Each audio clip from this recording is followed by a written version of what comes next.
Ibu sekalian, kita kembali lagi di materi kedua, yaitu tentang memahami model Teaching Games for Understanding atau yang kita kenal dengan TGFU.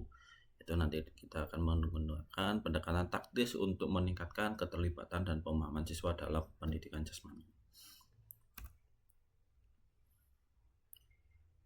Nah, apa sih tujuannya dalam membuat pembelajaran model TGFU ini dalam kurikulum PJOK?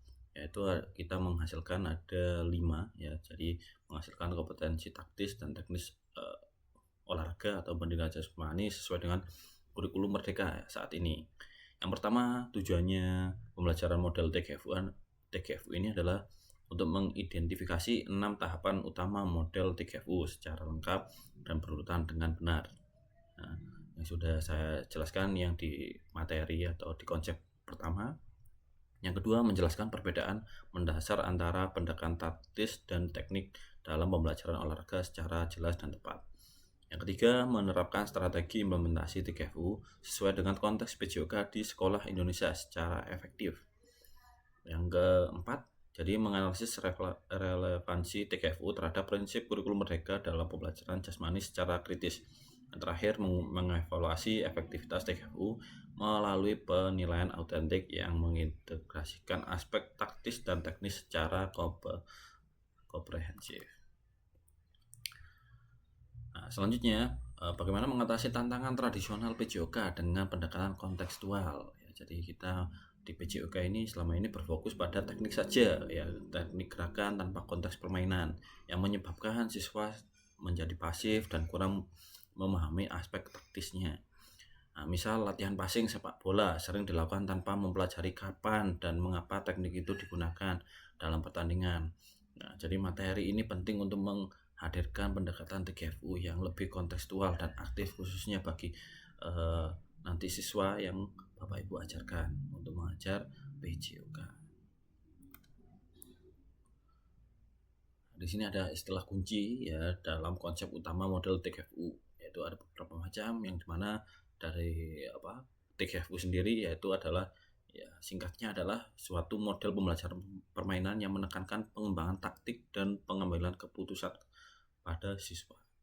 Nah, game di sini adalah permainan awal yang digunakan sebagai motivasi dan konteks pembelajaran seperti mini game atau suatu permainan-permainan yang bisa meningkatkan motivasi kepada siswa Bapak Ibu sekalian.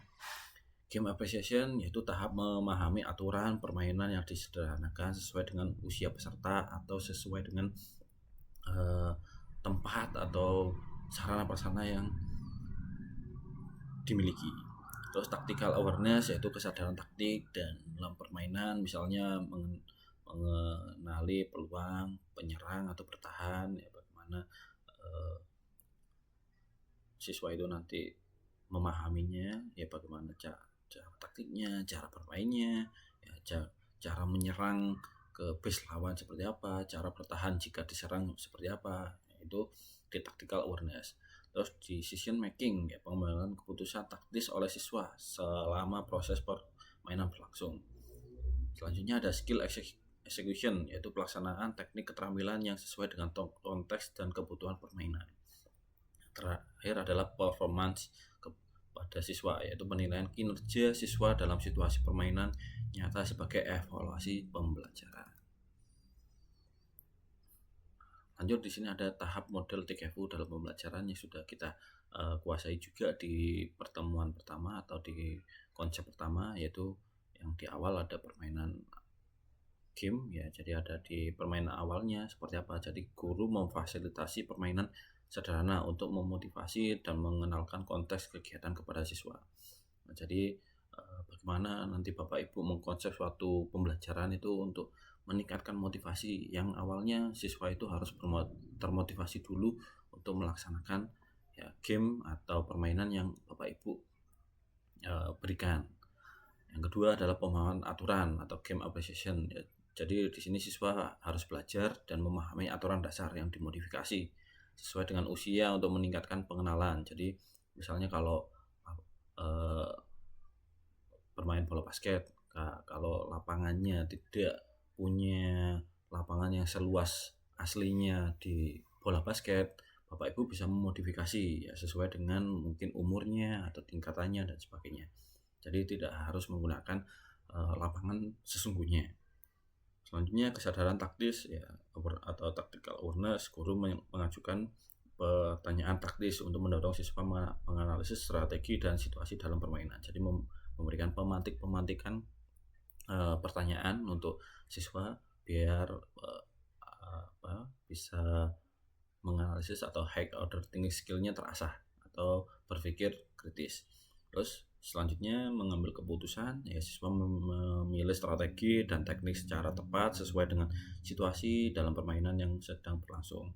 Selanjutnya pelaksanaan keterampilan atau skill execution, ya siswa berlatih teknik secara kontekstual berdasarkan pemahaman taktis yang diperoleh.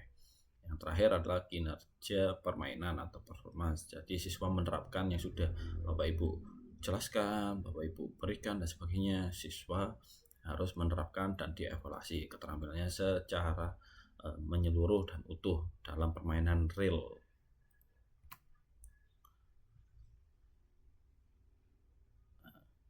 Bisa kita lihat ya, jadi efektivitas model TGFU dalam pembelajaran PJOK ini sudah diadopsi beberapa perguruan tinggi. Ya, diteliti oleh para perguruan tinggi yang sudah diterapkan di sekolah-sekolah. Ya, jadi dari tren adopsi, motivasi siswa dan peningkatan hasil belajar mulai di survei 2015 hingga tahun 2024 yang dimana dilihat di grafik ini adalah mengalami peningkatan. Dengan penjelasannya ada 78% ya guru PJOK melaporkan peningkatan motivasi siswa dengan penerapan TGFU. Ya, jadi peningkatan rata-rata ini nilai taktik dan teknik siswa sebesar 20% dibandingkan metode tradisional. Jadi menggunakan model TGFU ini adalah peningkatannya sangat signifikan. Ya, jadi mulai tahun 2015 sampai 2024 mengalami peningkatan terus dalam motivasi siswa. Nah, penerapan model TGFU pada pembelajaran PJOK studi kasus nyata. Ya, ada sekolah menengah di Jogja, yaitu konteksnya implementasi mini game sepak bola dengan pendekatan TGFU dalam kelas PJOK. Tindakannya memodifikasi aturan, penggunaan bola kecil, dan sesi diskusi taktis. Hasilnya motivasi siswa meningkat, ya. Jadi pemahaman taktiknya lebih baik, nilai ujian praktis dan naik sekitar 15%. Terus di SD negeri di Jakarta Selatan, konteksnya pengenalan permainan bola voli dengan pendekatan taktis menggunakan TGFU. Nah, tindakannya seperti apa? Penggunaan pertanyaan reflektif dan latihan teknik kontekstual. Hasilnya partisipasi aktif semua, peningkatan kerjasama tim, penguasaan teknik, posisi bertambah 25%. Ini studi kasus nyatanya yang ada di Indonesia.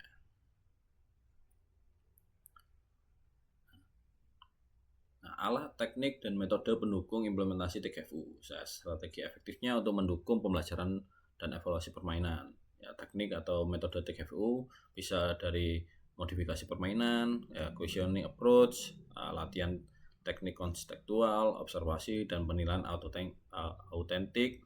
Yang terakhir kolaborasi tim, di mana nanti skenario penggunaan prasyarat dan outputnya gunakan bola plastik, area kecil, jumlah pemain yang dikurangi untuk meningkatkan keterlibatan dan kenyamanan belajar. Ya, jadi kalau Bapak Ibu tidak mempunyai area yang luas ya atau sarana prasarana Bapak Ibu tidak memadai, bisa dimodifikasi ya, entah alatnya atau situasi lapangannya. Bisa dimodifikasi. Pertanyaan reflektif yang mendorong siswa berpikir kritis dan mengambil keputusan tepat selama bertanding. Terus latihan sesuai dengan konteks permainan dengan fokus pada keterampilan relevan untuk pembelajaran efektif. Selanjutnya evaluasi taktik dan teknik secara simultan untuk refleksi mendalam dan pengembangan berkelanjutan. Ya, membedah miskonsepsi dan fakta pendekatan TGFU. Ya pasti di kalangan guru-guru masih ada miskonsepsi ya terhadap TGFU. Biasanya itu menganggap bahwa TGFU hanya fokus pada taktik dan mengabaikan teknik. Ya, jadi itu miskonsepsinya. Yang kedua, model ini terlalu kompleks dan sulit diterapkan di kelas. Ketiga, permainan TGFU hanya mengutamakan aspek taktis. Yang keempat, siswa menjadi terlalu bebas dan sulit dikontrol. Yang kelima, pendekatan tradisional lebih cepat menguasai teknik. Nah, ini adalah miskonsepsi umum ya terhadap TKFU. Biasanya Bapak Ibu banyak miskonsepsinya tentang TKFU itu di sini. Ya, fakta yang benar adalah TKFU mengintegrasikan teknik pembelajaran sesuai konteks permainan secara bermakna. Jadi tidak hanya siswa itu melakukan saja, tapi untuk istilah sekarang ada namanya deep learning ya. Jadi siswa itu lebih harus mengetahui bagaimana cara melaksanakannya, cara melakukannya, dan tidak hanya sekedar taktik atau teknik saja. Jadi siswa harus memahami apa yang mau dilakukan. Yang kedua, dengan modifikasi dan strategi tepat, TKFU efektif meski dengan sarana atau prasarana yang terbatas. Yang ketiga, penilaian autentik TKFU mencakup aspek taktis dan teknis secara terpadu. Biasanya ini sudah berkaitan. Kalau misalnya aspek taktisnya jalan, jadi otomatis teknis akan mengikuti. Yang keempat, TKFU menumbuhkan kemandirian berpikir dan keterlibatan terstruktur siswa. Jadi makanya tidak semuanya langsung dibuat dalam suatu TKFU, ya, melainkan harus dipecah menjadi beberapa kelompok. Ya, jadi tidak satu kelas di Bapak Ibu campur, ya misal dipecah-pecah biar keterlibatan kepada siswa itu bisa merata atau bisa semuanya merasakan permainan Bapak Ibu berikan. Nah, jadi siswanya mudah dikontrol juga. Yang kelima, TKFU menghasilkan penguasaan teknik yang lebih kontekstual, relevan, dan tahan lama. Ini adalah fakta-fakta yang benarnya. Jadi yang miskonsepsi itu biasanya ya Bapak Ibu yang masih bingung ya tidak apa-apa. Jadi untuk fakta yang benar adalah yang sebelah kanan ini, bisa di Bapak Ibu baca.